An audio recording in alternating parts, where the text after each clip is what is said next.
Pat Fitzgerald remembers the party-like atmosphere and the unusual circumstances the last time Northwestern played at Wrigley Field. "It sure was an unforgettable experience. I might call it unique," Fitzgerald said. Northwestern is set to host Purdue at the Friendly Confines on Saturday, exactly 11 years after the one-way game between the Wildcats and Illinois at the famed old ballpark. The in-state rivals were looking for extra publicity, and they met in 2010. And did they ever get it? In the first football game at Wrigley Field since the NFL Chicago Bears left for Soldier Field following the 1970 season, and the first college matchup there since DePaul faced St. Louis in 1938, Illinois ran away from Northwestern 48-27 behind Mikel Leshour's school record 330 yards rushing. But what really stood out was a wacky twist brought on by safety concerns about the setup in a stadium known for its quirks. The two teams agreed late that week the offenses would only run plays toward the end zone near the third base dugout because the other one came within about a foot of the heavily padded brick wall in right field. That meant the ball was repositioned after changes of possession. The only touchdown scored in the right field end zone was on an interception return by Northwestern. Things will be different this time. The ballpark underwent a massive renovation that allows the third base dugout top and seats along the left field line to be removed, creating more room for a football field. That puts both end zones in use for the first college game at Wrigley since Northwestern met Illinois, though the two teams will be on the same sideline. The Wildcats were scheduled to face Wisconsin at Wrigley last season as part of an agreement in 2013 with baseball's Chicago Cubs to play 5 games on the north side. That was moved to Ryan Field because of the pandemic. The setting figures to add some juice to the matchup between Northwestern and Purdue. The 86th game in a series dating to 1895 will be just the second not played in Evanston, Illinois, or West Lafayette, Indiana. The other was at Soldier Field in 1931.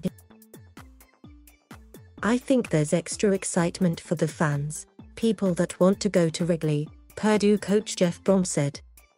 "That's awesome. It's an historic, great venue.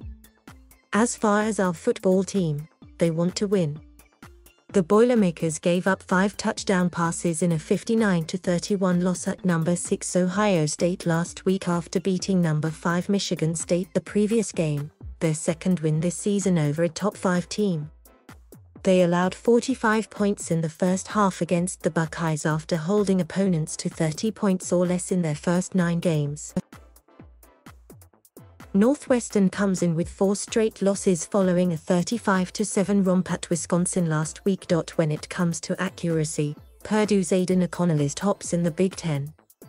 He leads the conference and ranks 5th in the nation in completion percentage. O'Connell was 40 for 52 and threw 4 touchdown passes last week.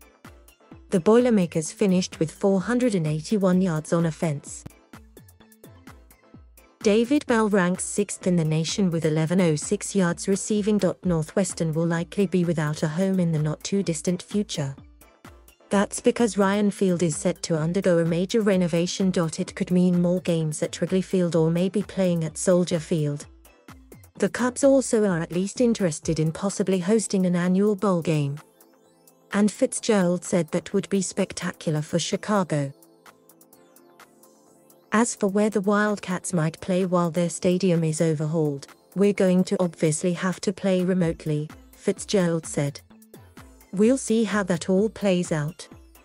But we'll all enjoy wherever we get the privilege to play in Chicagoland." The Wildcats need to do a better job after throwing 4 interceptions against Wisconsin.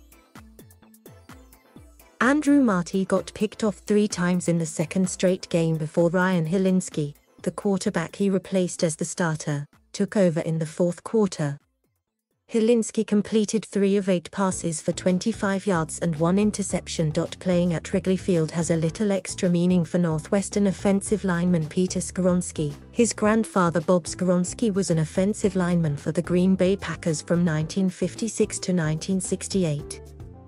He played at Wrigley Field when the Chicago Bears called the Friendly Confines home. I think my dad mentioned the cool picture he had of my grandpa coming out of the dugout and locker room at Wrigley, so kinda getting to recreate that a little bit, I guess, said Peter Skoronsky, a White Sox fan from suburban Park Ridge.